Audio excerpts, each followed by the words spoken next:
Let's give it up for my dear, dear friend, the brilliant and talented Alicia Keys.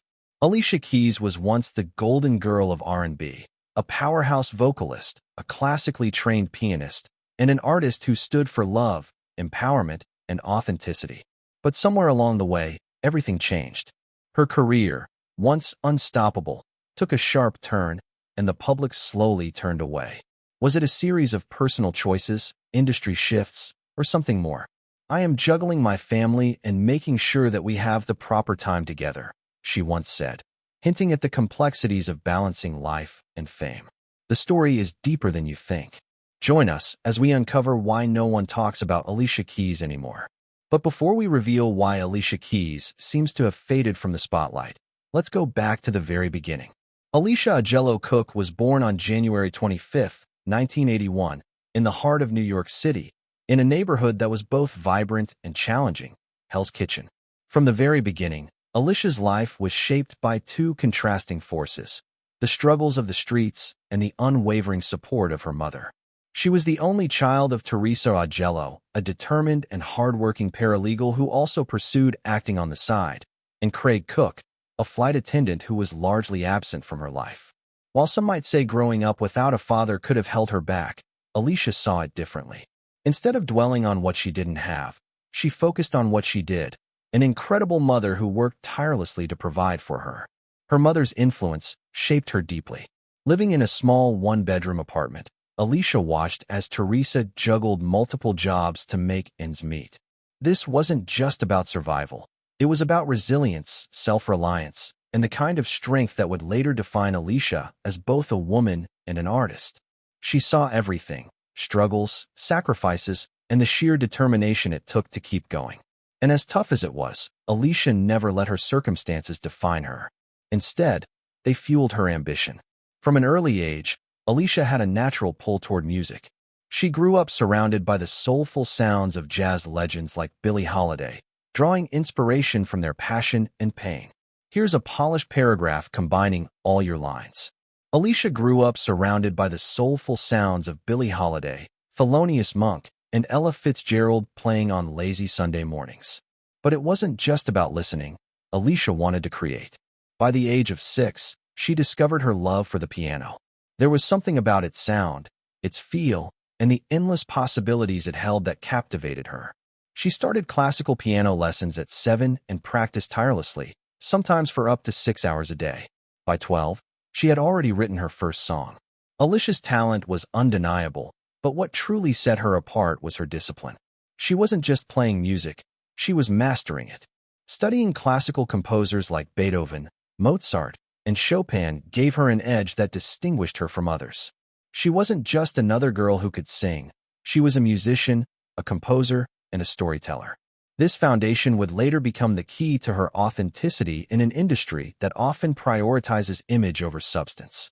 At just 16, Alicia graduated high school as valedictorian and earned a scholarship to Columbia University.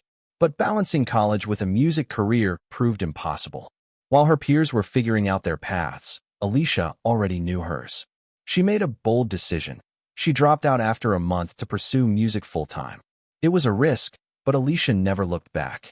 Her journey into the industry wasn't easy. At 15, she signed with Columbia Records, but things quickly turned frustrating. They wanted to mold her into something she wasn't: polished, predictable, and marketable. They wanted her to follow the industry formula, singing songs written by others, dressing a certain way, even losing weight to fit their image. Alicia, however, wasn't interested in being a product. She wanted to be an artist. It wasn't just about music, it was about integrity, and she fought for it. Columbia tried to box her in, but she refused to conform. She was told she was too young to make decisions, that she should just do what she was told. But Alicia had already seen too much of the world to let someone else control her destiny. She knew what she wanted, and she was willing to take the harder road to get there.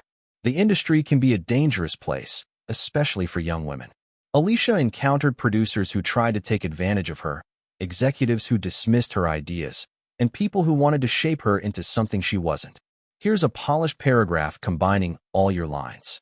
Instead of falling into scandals or compromising her values, Alicia chose a different path. She walked away. She fought to get out of her contract with Columbia, and after a long battle, she finally won her freedom. When Clive Davis, one of the most respected names in the music industry, discovered her, he saw what Columbia had failed to appreciate. Alicia was something special. He gave her the creative control she had fought so hard for. And in 2001, she released her debut album Songs in a Minor. A star who chose the harder path, Alicia refused to lose her integrity. Unlike many celebrities who built their careers on scandals, she chose to focus on her music, growth, and artistic vision. Everyone thought she would always stay in the shadows of the entertainment world's chaos, quietly crafting her music and inspiring people. But one event would change everything. More on that later. Alicia Keys' career in the 2000s was nothing short of extraordinary. She had already broken records with her debut album Songs in a Minor, but instead of chasing fame with flashy headlines, she let her music speak for itself. Her second album, The Diary of Alicia Keys, proved that she was not just a one-hit wonder. She blended R&B, soul, and classical music in a way that felt fresh and deeply personal. Songs like If I Ain't Got You and You Don't Know My Name weren't just chart toppers, they were timeless. By the mid-2000s, Alicia had cemented herself as a global icon. But she never settled. She kept evolving, not just as a musician, but as a person. She was no longer the teenage girl playing the piano in a small apartment.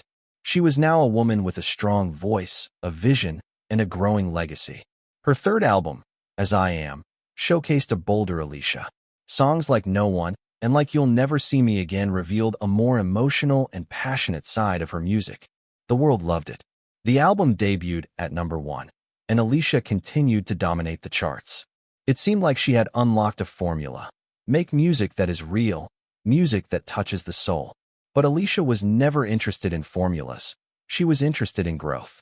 That's why, when she released The Element of Freedom in 2009, it had a different feel, more experimental, more introspective, and more reflective of her evolution as an artist. Here's a polished paragraph combining all your lines. Alicia Keys continued to evolve her sound, blending electronic elements with her signature soulful style. Her 2009 album, The Element of Freedom, featured the hit Empire State of Mind, Part 2, Broken Down, which became a love letter to New York. It was a song that inspired millions, whether they were from the city or not. As the years went by, Alicia continued to redefine herself. She got married, became a mother, and found new inspiration. Her 2012 album, Girl on Fire, reflected this new phase of her life. The title track became an anthem of strength, especially for women. It wasn't just about fame or success. It was about resilience and standing tall, no matter what life threw her way. But Alicia never let her success make her predictable. She kept pushing boundaries. In 2016, she did something that shocked many in the entertainment industry. She decided to stop wearing makeup. In an industry obsessed with perfection, Alicia wanted to embrace her natural beauty, sending a powerful message that true confidence comes from within. That same year, her album Here reflected this raw, unfiltered version of herself. It was deeply personal, tackling themes of love, society, and self-discovery. Even as the music industry changed, Alicia remained relevant. In 2020, she released Alicia, an album that felt intimate, almost like a conversation. Then came Keys in 2021, a double album showcasing two versions of her songs, one classic and soulful, the other modern and experimental. It was another testament to her versatility. And just when people thought she had done it all, Alicia surprised everyone again. She became an independent artist, launching her own label and releasing her first Christmas album, Santa Baby, in 2022. It was a full-circle moment. She had started as a girl fighting for creative control, and now, decades later, she was fully in charge of her own music. But Alicia's success wasn't just in her work. Her personal life also seemed like something out of a fairy tale. In an industry where relationships often fade as quickly as hit songs, she found something real, something unshakable. Her love story with Swizz Beatz was admired by many, a relationship built on mutual passion, creativity, and an undeniable connection. Here's a polished paragraph. Alicia Keys and Swizz Beatz seemed like the perfect couple, but behind their public image, a secret would eventually surface that would change everything. The two first crossed paths as teenagers in New York City. She was 14, and he was 16. It wasn't love at first sight. In her memoir, More Myself, Alicia admitted that Swizz wasn't her type at all. He was flashy, always arriving in expensive cars with his crew from the Bronx, dripping in diamonds. That wasn't the kind of guy Alicia was drawn to. She preferred deep conversations, quiet moments, and people who didn't need to show off. Over the years, they kept running into each other at industry events, but nothing ever happened. Alicia remained indifferent, and Swizz, busy with his own career, wasn't exactly chasing after her. Fate, however, had other plans. Years passed, and in 2008, their paths crossed again, this time through music. A collaboration brought them into the same creative space, and something changed. Alicia began to see Swizz differently. Beyond the designer clothes and jewelry, she noticed his intelligence, his drive, and the brilliance of his mind. He wasn't just a producer. He was a visionary, someone who could take an idea and turn it into something extraordinary. She saw his passion not only for music, but for life itself. Slowly, Alicia let her walls down. As they spent more time together, their connection deepened. Their conversations went beyond music, and Alicia started to appreciate his energy, humor, and the way he made her feel. By the end of 2008, they were more than just collaborators. They were in love. For nearly 2 years, Alicia and Swizz kept their relationship private. They weren't rushing into the spotlight. They were simply enjoying being together. Then, in May 2010, they made a big announcement. They were engaged and expecting their first child. The news spread quickly, with fans celebrating their love and the media eagerly following every detail of their journey. But Alicia and Swizz weren't interested in the noise. They were focused on something much more meaningful, starting a family. In June 2010, they traveled to South Africa, where they took part in a traditional Zulu ceremony to bless their unborn child.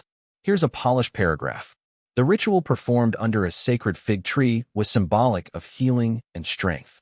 Alicia, dressed in traditional jewelry and a flowing blue robe, embraced the moment with grace and spirituality. It wasn't just about their baby. It was about their journey together, a journey that was only just beginning. A month later, on July 31st, 2010, they tied the knot in a breathtaking ceremony by the Mediterranean Sea. It was intimate, elegant, and filled with love. Deepak Chopra, the famous spiritual teacher, officiated their vows, and the energy of the day was pure and positive. Swizz later described it as nothing short of magical.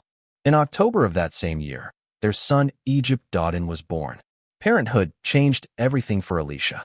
While she had always been dedicated to her career, there was now a new priority in her life. She often spoke about how motherhood shifted her perspective, how she no longer felt the need to chase every opportunity, but instead wanted to be fully present for her child and her family. Time passed, and Alicia and Swizz's love only seemed to grow stronger. They were each other's biggest supporters. Alicia frequently praised Swizz's talent and creativity, while Swizz called her his inspiration. They celebrated their love in both big and small ways, traveling the world, making music, and creating cherished memories with their son. On their 4th wedding anniversary in 2014, they shared another big announcement. They were expecting their second child. The excitement in their home was undeniable, and their firstborn, Egypt, was thrilled about becoming a big brother. Alicia shared the news on social media, calling Swizz the love of her life and expressing how blessed they were. On December 27, 2014, their second son, Genesis Ali Dean, was born. Once again, Alicia embraced motherhood with an open heart, balancing her thriving career with her growing family. From the outside, Alicia and Swizz appeared to have it all: a beautiful love story, a strong family, and successful careers. They seemed unshakable. Unlike many Hollywood couples, their love wasn't fueled by drama. It was built on mutual respect, trust, and a deep emotional connection. They worked together, supported each other, and navigated life's challenges as a team. Whether through music, parenting, or personal growth, they remained in sync. Here's a polished paragraph. To the world, they were the ultimate power couple, or so it seemed. But beneath the surface, a scandal was brewing that would change everything. What many people didn't know was that when Swizz Beatz started collaborating with Alicia, he was actually married to another woman, Honda Tefrere. At that time, Honda and Swizz were considered a strong couple in the music industry. They had been married since 2004, and in 2006, they welcomed their son, Kasim Dean Jr. Honda had built her life around their marriage. She was not only Swizz Beatz' wife, but also his unwavering supporter, standing by his side as he produced hit songs for some of the biggest names in hip-hop. While Swizz focused on his career, Honda balanced being a mother and pursuing her own dreams in the music industry. But something changed. Slowly, whispers began to spread, rumors that Swizz was being unfaithful. At first, they seemed like nothing more than idle gossip. But as time went on, those whispers turned into something Honda could no longer ignore. As previously mentioned, in the late 2000s, Alicia Keys and Swizz Beatz started working together on various music projects. At first, no one thought anything of it. Alicia had built a career based on values of love, honesty, and empowerment. She wasn't the kind of artist people expected to be involved in a scandal. But then, the truth started to surface. Honda knew something was wrong. Her husband had become distant, their marriage was falling apart, and soon she discovered why. Swizz was in a relationship with Alicia. What made things worse was that, despite the growing evidence, Swizz and Alicia denied everything. Swizz claimed that his marriage was already ending when he got involved with Alicia, and Alicia insisted she was never in a relationship with a married man. However, Honda had a different story to tell. In 2009, after months of silence, she decided to speak out. She wrote an open letter publicly addressing Alicia Keys. In the letter, Honda made it clear that Alicia knew about her, about their son, and about the family she was desperately trying to hold together. And yet, Alicia had still moved forward with the relationship. The letter spread like wildfire. People who had once admired Alicia now questioned everything. How could a woman who sang about love and respect do this to another woman? How could she destroy a family? And just when it seemed the situation couldn't get any worse, another shocking truth was revealed. Swizz Beatz had also fathered a child with British singer Johanna Sebastian while still married to Honda. He hadn't just been unfaithful with one woman. He had been living a double life. The scandal shook the music industry. Alicia, who had once been celebrated as an artist who stood for truth and integrity, was now seen as someone who had caused another woman pain. Fans felt betrayed. They had believed in her message, her music, her morals. But now, it seemed like those values were nothing more than words in a song. And it showed.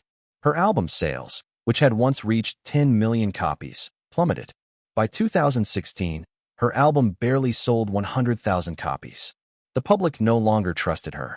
The love people had for her music didn't disappear overnight, but the admiration they once had for her as a person did. People stopped talking about Alicia Keys the way they once did. She was no longer the artist who represented empowerment and love. Instead, she became the artist with a past that many couldn't forget. Despite the backlash, Alicia and Swizz continued their relationship. They got married, had children, and built a life together. But for many, their love story would always have a dark shadow hanging over it. No matter how much time passed, people would always remember how it started. However, over time, Alicia Keys, Swizz Beatz, and his ex-wife Honda Tefrere began to rewrite their story. What had once been a painful and public scandal slowly transformed into a narrative of healing, forgiveness, and family unity. At least, that's what they wanted the world to see. For years, Alicia had been the subject of harsh criticism. Fans who once adored her soulful voice and messages of empowerment couldn't reconcile the image of a woman who had built her career on love and integrity with the one accused of breaking up a marriage. Swizz Beatz, too, had his share of scrutiny, but it was Alicia whose career suffered the most. People didn't just stop buying her music, they stopped believing in her. In an attempt to move forward, Alicia and Honda worked on creating what they called a blended family. Honda, once the heartbroken wife, decided that for the sake of their son, she needed to put aside her pain and resentment. She later admitted that it wasn't easy. It took years of therapy, tough conversations, and personal growth. People were surprised to see Alicia Keys, Swizz Beatz, and Honda appearing together at family events, trying to show that love could replace bitterness. But not everyone bought into it. In 2018, Honda published a book titled Blend: The Secret to Co-Parenting and Creating a Balanced Family. It was meant to be an inspiring guide for parents navigating co-parenting after divorce. Alicia even wrote the foreword, and Swizz contributed a chapter. The message was clear. They wanted the world to see them as a united front. But was it genuine? Many believed the book, the interviews, and the carefully curated public appearances were more about repairing Alicia's reputation than true reconciliation. For some, it seemed like an orchestrated attempt to erase the scandal and rewrite history. Alicia tried to embrace her new role as a stepmother and peacemaker, but the damage had already been done. People hadn't forgotten how the relationship started, nor had they forgotten Mashonda's emotional open letter in 2009, where she alleged that Alicia had disregarded her marriage and her pain. Years later, many felt like they were being told to simply move on and accept a new version of the story. Despite their efforts to shift public perception, Alicia's music career never fully recovered. She continued to perform, release albums, and even take on projects outside of music, but the magic she once had was gone. She had been a voice of empowerment, love, and truth. But when her personal life contradicted that message, the audience turned away. However, the scandals were far from over. Fast forward to February 11th, 2024, when Alicia Keys made a surprise appearance during Usher's Super Bowl halftime show. What should have been a nostalgic and exciting moment quickly turned into one of the most talked-about controversies of the night. As Alicia took the stage in a stunning red gown, sitting at a grand piano, the audience was thrilled to hear her classic, "If I Ain't Got You." But it was what happened next that set the internet on fire. When Usher joined her for their 2004 duet My Boo, things got too close for comfort. At one point, Usher wrapped his arms around Alicia from behind, holding her intimately as they sang. The moment was brief, but the internet noticed and exploded with reactions. Memes flooded social media, dubbing Usher the Minister of Chaos. Many joked about him crossing the line, while others didn't find it funny at all. To them, it wasn't just part of the performance, it was disrespectful. Usher quickly responded during an interview on The Breakfast Club on February 19th, insisting that it was all in the spirit of the song. There was nothing inappropriate, he explained. It was just about the emotion of My Boo. People are reading too much into it. Alicia's husband, Swizz Beatz, also addressed the situation, but he took a different approach. Instead of feeding into the drama, he praised his wife's performance and her breathtaking dress. "We don't do negative vibes," he wrote on Instagram, calling the moment historic. But for many, that wasn't enough. Some fans took the controversy in a completely different direction. "She's trash," one user wrote. "No one respects her as a woman because she wasn't honest in the first place." Others echoed the sentiment, saying, "If you don't respect marriage, no one will respect yours." They argued that this moment wouldn't have happened if Alicia hadn't been part of breaking up a family. So was Usher really out of line? Or was this just another example of how Alicia's past continues to follow her?